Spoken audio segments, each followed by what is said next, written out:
అనేటువంటి వ్యక్తి హెచ్విఆర్ అయ్యంగార్. రాజ్యాంగ పరిషత్తు యొక్క కార్యదర్శి ఎవరు అంటే HVR Iyengar.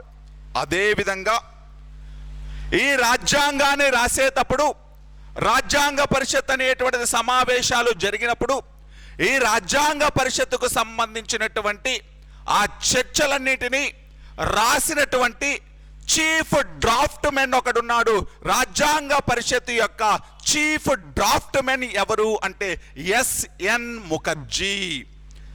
Chief draftsmen ఎవరు అంటే ముఖ్య లేఖకుడు అని పిలుస్తారండి. Chief draftsmen of Indian constitutional assembly. Chief draftsmen of constitutional assembly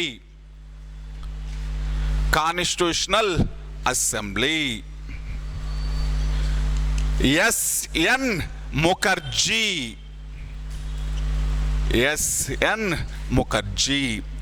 chief draftsmen of constitutional assembly. రాజ్యాంగ పరిషత్ ముఖ్య లేఖకుడు ఎవరు? ప్రధానంగా రాసినటువంటి వ్యక్తి అండి. ఆ చర్చలన్నిటినీ రాసినటువంటి వ్యక్తి ఎవరు అంటే ఎస్ఎన్ ముఖర్జీ అనేటువంటి వ్యక్తి. ఎస్ఎన్ ముఖర్జీ. సెక్రటరీ ఎవరు? హెచ్విఆర్ అయ్యంగార్ అనేటువంటి వ్యక్తి. చీఫ్ డ్రాఫ్ట్ మెన్ ఎవరు? ఎస్ఎన్ ముఖర్జీ అనేటువంటి వ్యక్తి. ఇలా రాజ్యాంగ పరిషత్ అనేటువంటిది రాజ్యాంగాన్ని రాయడం కోసం మొత్తం ఎన్ని కమిటీలను ఏర్పాటు చేసింది? 8 పెద్ద కమిటీలు, 13 చిన్న కమిటీలను ఏర్పాటు చేస్తే పెద్ద కమిటీ ఏంటి? Advisory committee. అడ్వైజరీ కమిటీ అధ్యక్షుడు ఎవరు? సర్దార్ వల్లభాయ్ పటేల్. ప్రాథమిక హక్కుల కమిటీకి అధ్యక్షుడు ఎవరు? సర్దార్ వల్లభాయ్. ప్రాథమిక హక్కుల ఉప కమిటీకి అధ్యక్షుడు ఎవరు? జేబి కృపలాని. అల్పసంఖ్యాక వర్గాల కమిటీకి అధ్యక్షుడు ఎవరు? అల్పసంఖ్యాక వర్గాల కమిటీకి అధ్యక్షుడైతే సర్దార్ వల్లభాయ్ పటేల్. అల్పసంఖ్యాక వర్గాల ఉప కమిటీకి అధ్యక్షుడు ఎవరు? హెచ్సి ముఖర్జీ అని. ఈశాన్య రాష్ట్రాల హక్కుల కమిటీకి అధ్యక్షుడైతే సర్దార్ వల్లభాయ్ పటేల్. ఈశాన్య రాష్ట్రాల హక్కుల ఉప కమిటీకి అధ్యక్షుడైతే గోపీనాథ్ బార్డోలి అనేటువంటి వ్యక్తి. గోపీనాథ్ బార్డోలి. అదేవిధంగా కేంద్ర రాజ్యాంగ కమిటీకి అధ్యక్షుడు జవహర్లాల్ నెహ్రూ. కేంద్ర అధికారాల కమిటీకి అధ్యక్షుడు జవహర్లాల్ నెహ్రూ. రాష్ట్రాల కమిటీ లేకపోతే రాష్ట్రాల సంప్రదింపుల కమిటీకి అధ్యక్షుడు జవహర్లాల్ నెహ్రూ. రాష్ట్రాల అధికారాల కమిటీకి అధ్యక్షుడు ఎవరు? సర్దార్ వల్లభాయ్ పటేల్. రాష్ట్ర రాజ్యాంగ కమిటీకి అధ్యక్షుడు ఎవరు? సర్దార్ వల్లభాయ్ పటేల్ అనేటువంటి వ్యక్తి. అదేవిధంగా రూల్స్ కమిటీకి దాంతో పాటు sub committee on national flag కి, దానితో పాటు ఫైనాన్స్ కమిటీకి, దానితో పాటు మోరల్ వాల్యూస్ కమిటీకి, స్టీరింగ్ కమిటీకి, వీటన్నిటికీ అధ్యక్షుడు ఎవరు? బాబు రాజేంద్ర ప్రసాద్. హౌస్ కమిటీ అధ్యక్షుడు ఎవరు? Doctor Pattabhi Sitaramayya. Chief commissionerate ప్రాంతాల కమిటీకి అధ్యక్షుడు ఎవరు? డాక్టర్ పట్టాభి సీతారామయ్య. దానితో పాటు శాసనసభ సభ్యుల హక్కుల కమిటీకి అధ్యక్షుడు ఎవరు? జీవి మౌలాలంకార్. క్రెడెన్షియల్ కమిటీ లేకపోతే సభ్యుల వివరాల కమిటీకి అధ్యక్షుడు ఎవరు? అల్లాడి కృష్ణస్వామి అయ్యర్. ఈ రాజ్యాంగ పరిషత్తుకు సెక్రటరీగా పనిచేసిన వ్యక్తి ఎవరు? హెచ్విఆర్ అయ్యంగార్ అనేటువంటి వ్యక్తి. అదేవిధంగా ఈ రాజ్యాంగ పరిషత్తు సమావేశాలు జరిగినప్పుడు ఈ రాజ్యాంగ పరిషత్తుకు ముఖ్య లేఖకుడు లాగా, చీఫ్ డ్రాఫ్ట్ మెన్ లాగా పనిచేసింది ఎవరు? ఎస్ఎన్ ముఖర్జీ అనేటువంటి వ్యక్తి. ఇవి కమిటీలు అనేటువంటివి ఏర్పాటు, అంటే ఏ కమిటీలు ఏర్పాటు చేశారు అనేటువంటి దానికి సంబంధించి. మరి ఈ రాజ్యాంగ పరిషత్ అనేటువంటిది ఏ రోజున ఏర్పడింది? రాజ్యాంగ పరిషత్ అనేటువంటిది ఏ రోజున మొదటి సమావేశం జరిగింది? యాక్చువల్గా ఏర్పడింది ఎప్పుడు అంటే 1949 అక్టోబర్లో ఏర్పడుతుంది. మొదటి సమావేశం ఎప్పుడు కండక్ట్ చేశారు? 1949 డిసెంబర్ 9వ తేదీన జరిగింది. మరి ఆమోదించుకున్నది ఎప్పుడు? 1949 నవంబర్ 26న. అమలు చేసుకున్నది ఎప్పుడు? 1950 జనవరి 26న. యాక్చువల్గా రాజ్యాంగ పరిషత్ అనేటువంటిది 1946 నుంచి, ఒకసారి ఇక్కడ జాగ్రత్తగా వినాలి, 1946 నుంచి 1952 వరకు భారతదేశంలో మొట్టమొదటిసారిగా సాధారణ ఎలక్షన్స్, జనరల్ ఎలక్షన్స్ జరిగిన సంవత్సరం ఏంటి? 1952. 1952 మేలో ఏం జరిగినాయి అంటే, యాక్చువల్గా 1952 జనవరిలో ఎలక్షన్స్ జరిగాయి. పార్లమెంటు మొదటి సమావేశాలు 1952 మేలో జరిగింది. యాక్చువల్గా మొదటి సాధారణ ఎన్నికలు ఏ సంవత్సరం జరిగాయి? 1952 జనవరి. భారతదేశంలో first general elections conducted in the year 1952 జనవరి. మరి పార్లమెంట్ అనేటువంటిది మొదటిసారిగా సమావేశాలు ఎప్పుడు స్టార్ట్ అయినాయి? 1952 మే నెలలో స్టార్ట్ అయినాయి. మరి ఈ 1946 రాజ్యాంగ పరిషత్ అనేటువంటిది ఏర్పాటు చేసినప్పటి నుంచి మొదటి పార్లమెంటు సమావేశాలు జరిగేంత వరకు ఈ మధ్యకాలంలో రాజ్యాంగ పరిషత్ అనేటువంటిది డిఫరెంట్ టైప్స్ ఆఫ్ డ్యూటీస్ని కండక్ట్ చేసింది. అంటే ఈ రాజ్యాంగ పరిషత్ అనేటువంటిది విధులు నిర్వహించేటప్పుడు, డ్యూటీస్ అనేటువంటివి కండక్ట్ చేసేటప్పుడు ఒక్కొక్కసారి ఒక్కొక్క రకమైనటువంటి విధులను నిర్వహించింది.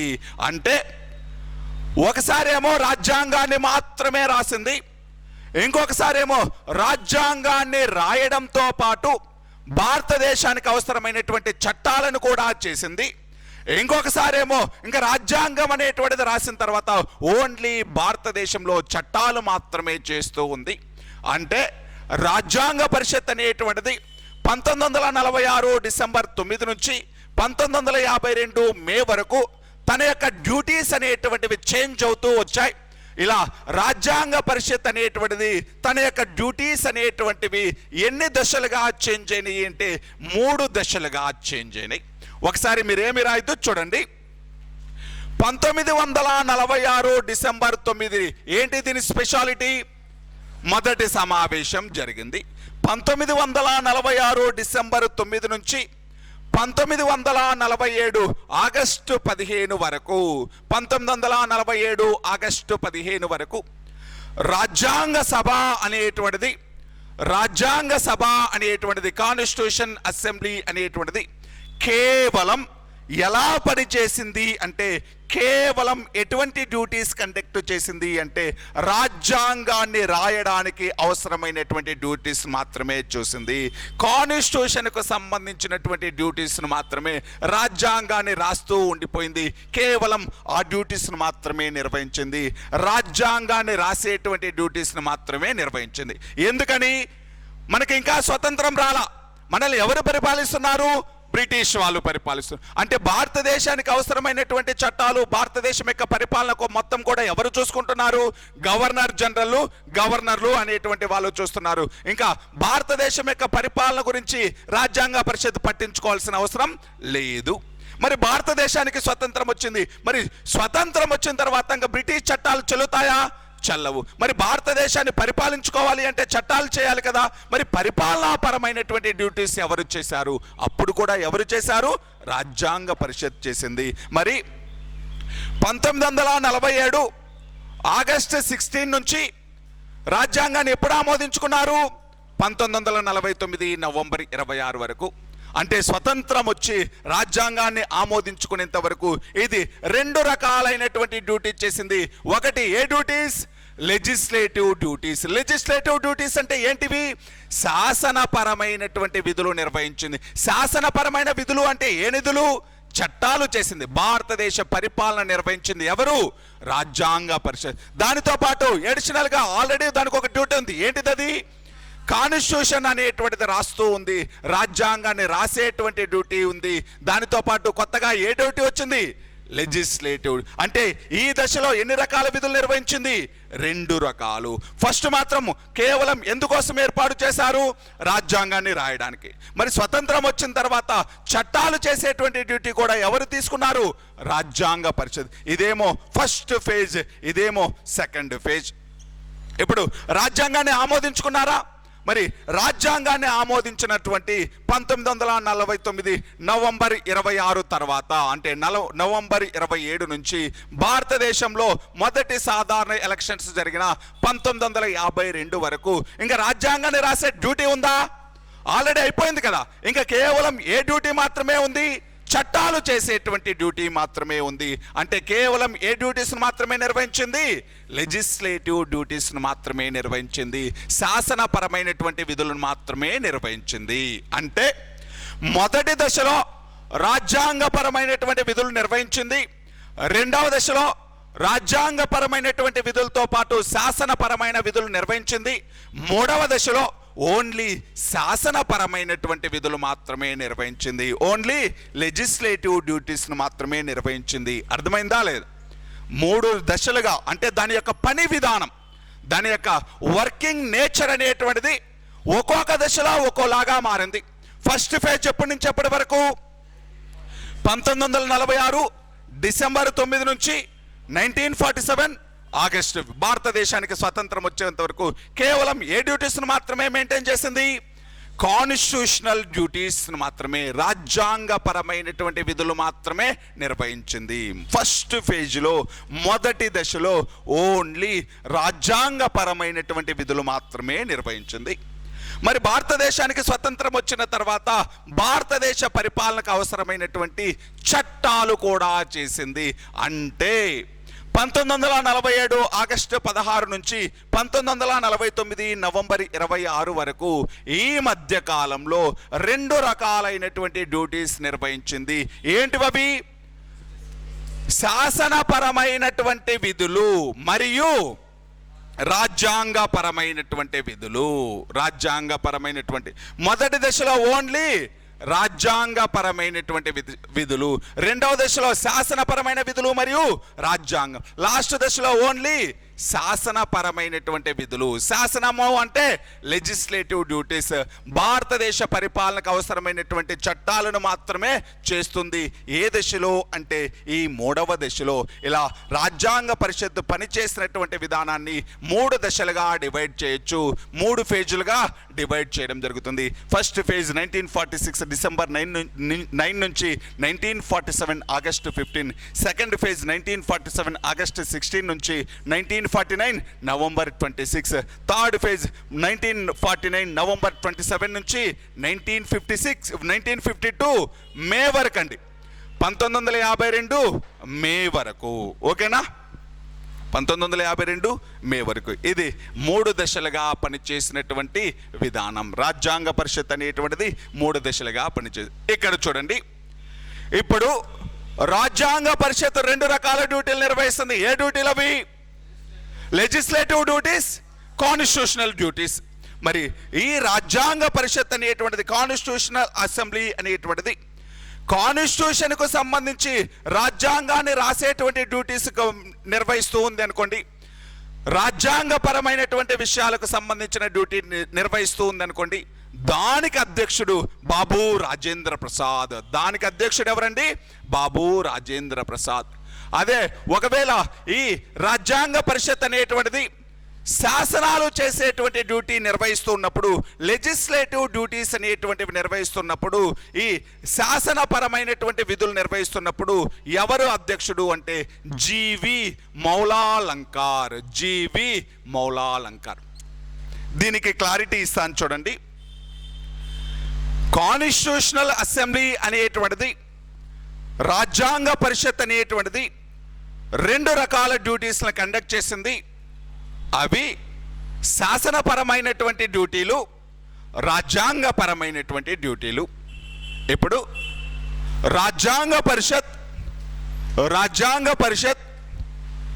ఒక్కొక్క రోజు ఒక రకమైనటువంటి విధిని మాత్రమే నిర్వహిస్తుంది. ఇక్కడ చిన్న క్లారిటీ మీరు అందరూ వినాలి.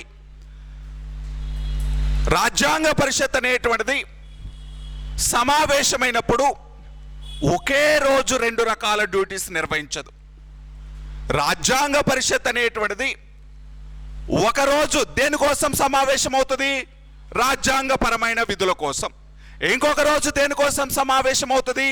శాసనాలు చేయడం కోసం. అంటే సపరేట్గా సమావేశం అవుతుంది. ఒకే రోజు 2 రకాల డ్యూటీస్ నిర్వహించదు, సపరేట్గా నిర్వహిస్తుంది. మరి రాజ్యాంగాన్ని రాయడం కోసం, రాజ్యాంగపరమైనటువంటి డ్యూటీస్ కోసం సమావేశాలు కండక్ట్ చేసినప్పుడు ఆ సమావేశాలకు ఎవరు అధ్యక్షుడు? రాజేంద్ర ప్రసాద్. అలా కాకుండా భారతదేశ పరిపాలనకు సంబంధించి చట్టాలు చేయడం కోసం రాజ్యాంగ పరిషత్ సమావేశాలు అయినప్పుడు ఆ సమావేశానికి అధ్యక్షుడు ఎవరు? జీవి మౌలాలంకర్. అంటే రాజ్యాంగపరమైన విధులు నిర్వహించినప్పుడు రాజ్యాంగ పరిషత్ చైర్మన్ బాబు రాజేంద్ర ప్రసాద్. శాసనపరమైన విధులు నిర్వహించినప్పుడు రాజ్యాంగ పరిషత్ చైర్మన్ జీవి మౌలాలంకర్. అర్థమైందా? ఇడ అర్థమవుతుందా లేదా? ఇప్పుడు రాజ్యాంగ పరిషత్ మొదటి సమావేశం ఎప్పుడు జరిగింది? 1946 డిసెంబర్ 9. రాజ్యాంగ పరిషత్తును రాసినటువంటి అంటే ఆమోదించుకున్నది ఎప్పుడు? 1949 నవంబర్ 26. అలా రాజ్యాంగము అనేటువంటిది రాయడం కోసం మొత్తం ఎన్ని సంవత్సరాలు, ఎంత టైం పట్టింది? 2 సంవత్సరాల 11 నెలల 18 రోజులు. 2 సంవత్సరాల 11 నెలల 18 రోజులు. మరి 2 సంవత్సరాల 11 నెలల 18 రోజులు దేనికోసం పట్టింది? దేనికోసం పట్టింది? To right constitution, to prepare constitution. రాజ్యాంగాన్ని రాయడానికి పట్టినటువంటి కాలం 2 సంవత్సరాల 11 నెలల 18 రోజులు. మరి ఈ 2 సంవత్సరాల 11 నెలల 18 రోజులు రాజ్యాంగ పరిషత్ అనేటువంటి సమావేశమైందా? అంటే ప్రతిరోజు సమావేశం అవుతుందా? లేదు. రాజ్యాంగ పరిషత్ అనేటువంటిది కేవలం రాజ్యాంగాన్ని రాయడం కోసం ఎన్ని రోజులు సమావేశమైంది? 114 రోజులు మాత్రమే సమావేశమైంది. ఎన్ని రోజులు సమావేశంలోకి ఉందండి? 114 రోజులు మాత్రమే. మొత్తం రాజ్యాంగాన్ని రాయడానికి పట్టిన కాలం అంటే ఏం చెప్పాలి? రాజ్యాంగాన్ని రాయడానికి పట్టిన కాలం అంటే ఎక్కడి నుంచి ఎక్కడి వరకు? మొదటి సమావేశం నుంచి ఆమోదించుకునేంత వరకు టైము, అంతేనా? ఈ 11 సమావేశాల మధ్యలో ఉండేటువంటి కాలమే కదా పట్టిన కాలము. అంటే ఎన్ని సంవత్సరాలు? 2 సంవత్సరాల 11 నెలల 18 రోజులు. కానీ 2 సంవత్సరాల 11 నెలల 18 రోజులు ప్రతిరోజు సమావేశమైందా? అవ్వలేదు. ఎన్ని రోజులు మాత్రమే సమావేశమైంది? 114 రోజులు మాత్రమే సమావేశమైంది. ఓకేనా? రాజ్యాంగ పరిషత్ కాన్స్టిట్యూషనల్ అసెంబ్లీ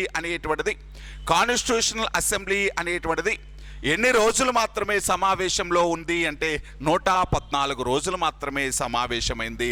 మరి మొత్తం రాజ్యాంగాన్ని రాయడానికి పట్టిన కాలం 2 సంవత్సరాల 11 నెలల 18 రోజులు. 2 సంవత్సరాల 11 నెలల 18 రోజులు. మరి రాజ్యాంగాన్ని రాయడానికి పట్టినటువంటి 114 రోజులు, రాజ్యాంగాన్ని రాయడానికి మొత్తం ఎన్ని సమావేశాలు నిర్వహించారు?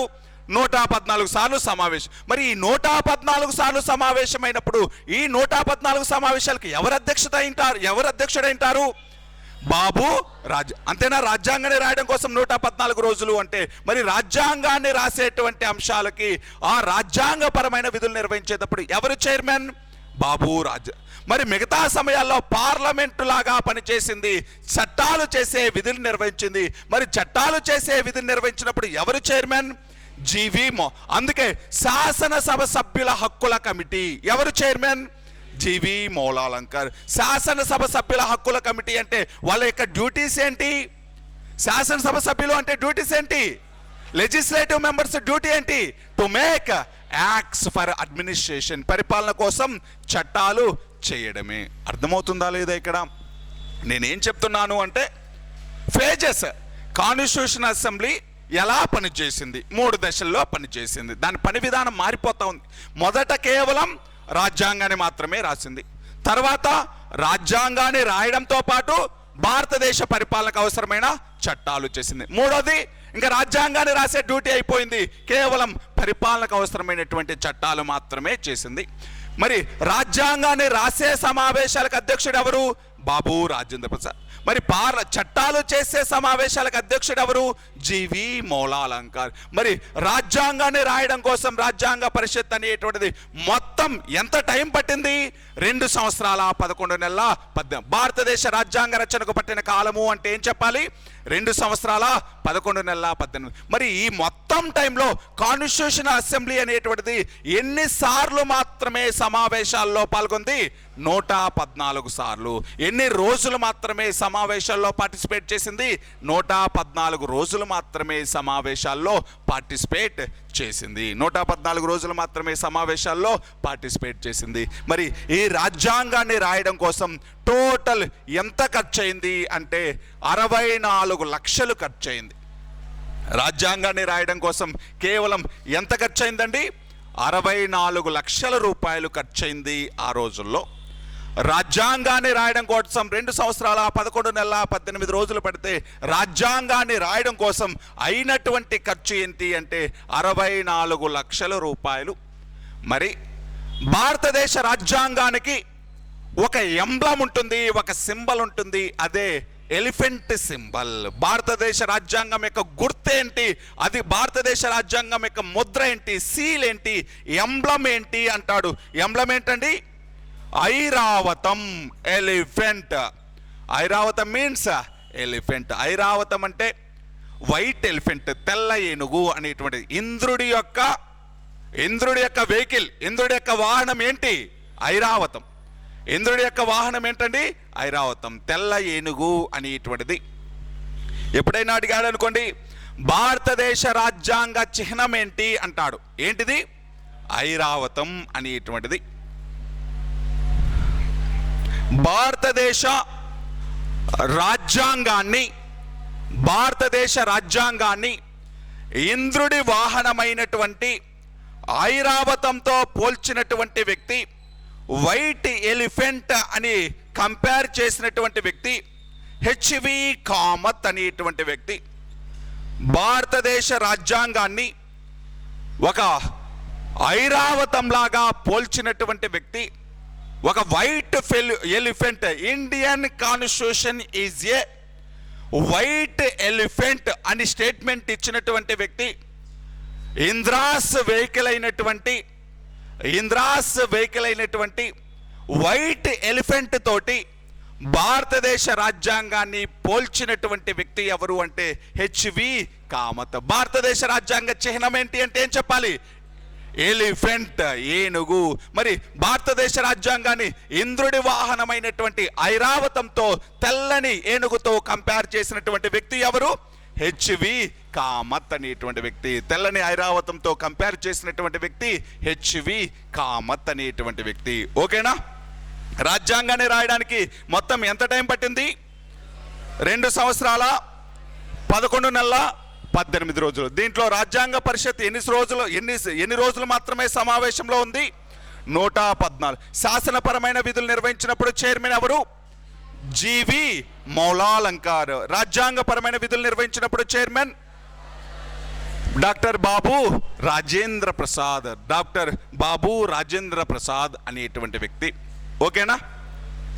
ఒక్కసారి ఈ రాజ్యాంగము అనేటువంటి దాన్ని ఏ భాషలో రాశారు?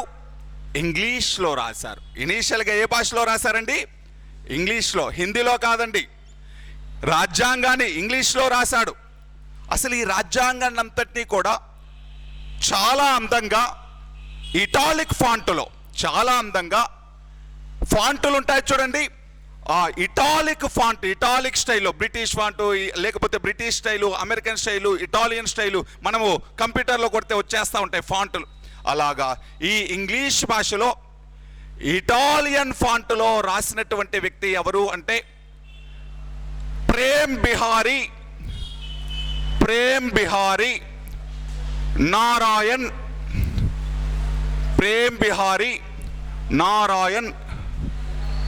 రాయ్జాదా. ప్రేమ్ బిహారీ నారాయణ్ రాయ్జాదా అనేటువంటి వ్యక్తి. మళ్ళీ చూడండి, రాజ్యాంగాన్ని ఇటాలిక్ ఫాంటులో ఇంగ్లీష్ భాషలో అందంగా రాసినటువంటి వ్యక్తి ఎవరు? ఎవరండి? ప్రేమ్ బిహారీ నారాయణ్ రాయ్జాదా అనేటువంటి వ్యక్తి. అంటే ఇప్పుడు ఒరిజినల్ ప్రతి అంటాం చూడండి, ఒరిజినల్ కాపీ రాసింది, చేత్తో రాసింది. అది ఆ చేత్తో రాసిన వ్యక్తి ఎవరు? ఈయనే. అర్థమవుతుందని చెప్పేది. పార్లమెంట్ సెంట్రల్ హాల్లో రాజ్యాంగం ఒరిజినల్ ప్రతి ఉంటుంది. ఆ ఒరిజినల్ కాపీని రాసింది ఎవరు? చేత్తో రాశాడు అందంగా. ఎవరు రాసింది? ప్రేమ్ బిహారీ నారాయణ్ రాయ్జాదా అనేటువంటి వ్యక్తి. ప్రేమ్ బిహారీ నారాయణ్ రాయ్జాదా అనేటువంటి వ్యక్తి. అదేవిధంగా ఈ ఒరిజినల్ కాపీకి చుట్టూ అందంగా డిజైన్స్ వేసి దాన్ని బ్యూటిఫికేషన్స్ చేసినటువంటి వ్యక్తులు ఎవరు అంటే, దాన్ని బ్యూటిఫికేషన్ చేసినటువంటి వ్యక్తులు శాంతినికేతన్. శాంతినికేతన్ ఎవరిది? రవీంద్రనాథ్ ఠాగూర్ది. శాంతినికేతన్ అనేటువంటిది ఒక ఎడ్యుకేషనల్ ఇన్స్టిట్యూట్. శాంతినికేతన్కు సంబంధించినటువంటి నందలాల్ బోస్ అనేటువంటి వ్యక్తి, నందలాల్ బోస్ అనేటువంటి వ్యక్తి. నెక్స్ట్ది రామ్మోహన్ సిన్హా అనేటువంటి వాళ్ళు. రామ్మోహన్ సిన్హా, బొహారీ రామ్మోహన్ సిన్హా, బొహారీ రామ్మోహన్ సిన్హా. మళ్ళీ చెప్తాను చూడండి. ఒరిజినల్ ప్రతిని, ఒరిజినల్ రాజ్యాంగాన్ని చేతితో అందంగా రాసినటువంటి వ్యక్తి ఎవరు? ఎవరు చేతితో అందంగా రాశాడు అంటే క్యాలిగ్రాఫర్. ఎవరండి? క్యాలిగ్రాఫర్. క్యాలిగ్రఫీ అంటే ఏంటిది? చేతి రాత గురించి అధ్యయనం చేయు శాస్త్రాన్ని కాలిగ్రఫీ అని పిలుస్తాం. అంతేనా? చేతి రాత గురించి అధ్యయనం చేయి. నువ్వు రాసే రాతను బట్టి, నువ్వు రాసే విధానాన్ని బట్టి నీ యొక్క బిహేవియర్ ఏంటో చెప్పేయచ్చు. దానినే క్యాలిగ్రఫీ అని పిలుస్తాం. మెయిన్ క్యాలిగ్రఫర్ ఎవరు? రాసినటువంటి వ్యక్తి ఎవరు? క్యాలిగ్రఫర్ ఎవరు? ప్రేమ్ బిహారీ నారాయణ్ రాయ్జాదా. మరి బ్యూటిఫికేషన్స్ అంటే డిజైన్లు వేస్తారు చూడండి చుట్టూ. ఆ బ్యూటిఫికేషన్స్ చేసినటువంటి వాళ్ళు, డిజైన్లు చేసినటువంటి వాళ్ళు ఎవరు అంటే శాంతినికేతన్కు చెందినటువంటి, రవీంద్రనాథ్ ఠాగూర్ యొక్క శాంతినికేతన్కు చెందినటువంటి నందలాల్ బోస్ అనేటువంటి వాళ్ళు. నందలాల్ బోస్ అనేటువంటి వాళ్ళు బొహారీ రామ్మోహన్ సిన్హా, బొహారీ రామ్మోహన్ సిన్హా అనేటువంటి వాళ్ళు. ఓకేనా? మరి ఒరిజినల్ కాన్స్టిట్యూషన్ ఏ భాషలో రాశారు? ఇంగ్లీష్ భాషలో రాశారు. మరి ఇంగ్లీష్ భాషలో రాసినటువంటి ఈ కాన్స్టిట్యూషన్ని హిందీలోకి ట్రాన్స్లేట్ చేయడం జరిగింది. అలా హిందీలోకి ట్రాన్స్లేట్ చేసినటువంటి సంవత్సరం 1987. ఒరిజినల్ కాన్స్టిట్యూషన్ని ఇంగ్లీష్లో ఉండేది, ఇంగ్లీష్లో ఉండేటువంటి కాన్స్టిట్యూషన్ని హిందీలోకి రాసినటువంటి సంవత్సరం ఏంటండి? 1987. హిందీలోకి ట్రాన్స్లేట్ చేసినటువంటి సంవత్సరం 1987. రాజ్యాంగాన్ని హిందీలోకి ట్రాన్స్లేట్ చేసినటువంటి ఇయర్ ఏంటి అంటే 1987. 1987 అనేటువంటి వ్యక్తి. ఇప్పుడు 1987వ సంవత్సరంలో హిందీలోకి రాశారు. మరి హిందీలో రాసినటువంటి వ్యక్తి ఎవరు అంటే వసంత కృష్ణ వైద్య. హిందీలో రాసినటువంటి వ్యక్తి ఎవరండి?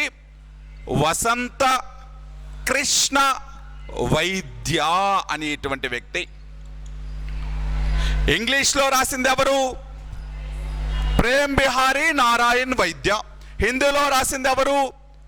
వసంత కృష్ణ వైద్య అనేటువంటి వ్యక్తి. వసంత కృష్ణ వైద్య అనేటువంటి వ్యక్తి హిందీలో రాశాడు. హిందీలో రాయడం కంప్లీట్ అయినటువంటి సంవత్సరం ఏంటండి?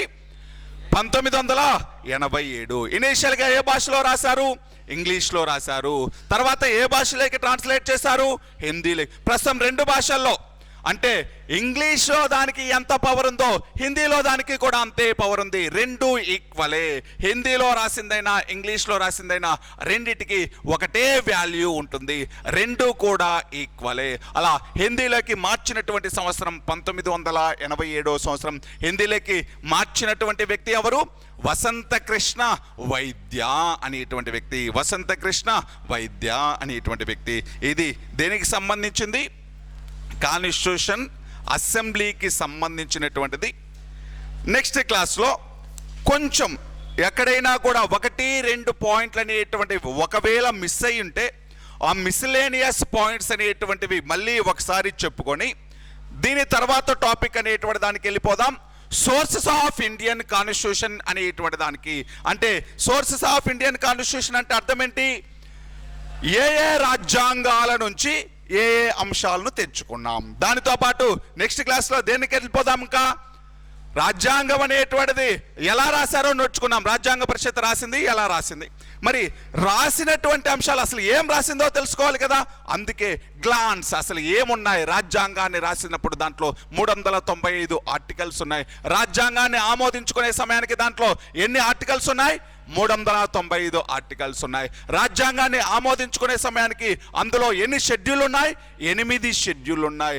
ఆమోదించుకునే సమయానికి ఎన్ని భాగాలు ఉన్నాయి? 22 భాగాలు ఉన్నాయి. అంటే 1949 నవంబర్ 26 నాటి రాజ్యాంగంలో 395 ఆర్టికల్స్, 8 షెడ్యూళ్ళు, 22 భాగాలు ఉన్నాయి. 395 ఆర్టికల్స్, 8 షెడ్యూళ్ళు, 22 భాగాలు ఉన్నాయి. ఇప్పుడు రేపటి క్లాసులో అసలు ఈ 22 భాగాలు అనేటువంటివి దేనికి సంబంధించినవి, ఈ 395 ఆర్టికల్స్ అనేటువంటివి దేనికి సంబంధించింది, ఈ షెడ్యూల్ అంటున్నాం 8 షెడ్యూల్ దేనికి సంబంధించింది, 8 షెడ్యూళ్లతో పాటు కొత్తగా యాడ్ చేసినటువంటి ఇంకొక 4 షెడ్యూల్ ఉన్నాయి. వీటన్నిటి గురించి రేపటి క్లాస్లో చెప్పుకుందాం. ఓకేనా? అర్థమవుతుంది కదమ్మా. కొంచెం డేటా ఉండిద్ది ఇక్కడ. ఈ డేటాని 1కి 2 సార్లు చదవండి, పేర్లని 1కి 2 సార్లు చదవండి. ఈ సండే ఎగ్జామ్ ఉంటుంది. ఈ సండే ఎగ్జామ్ అనేటువంటిది పాలిటీ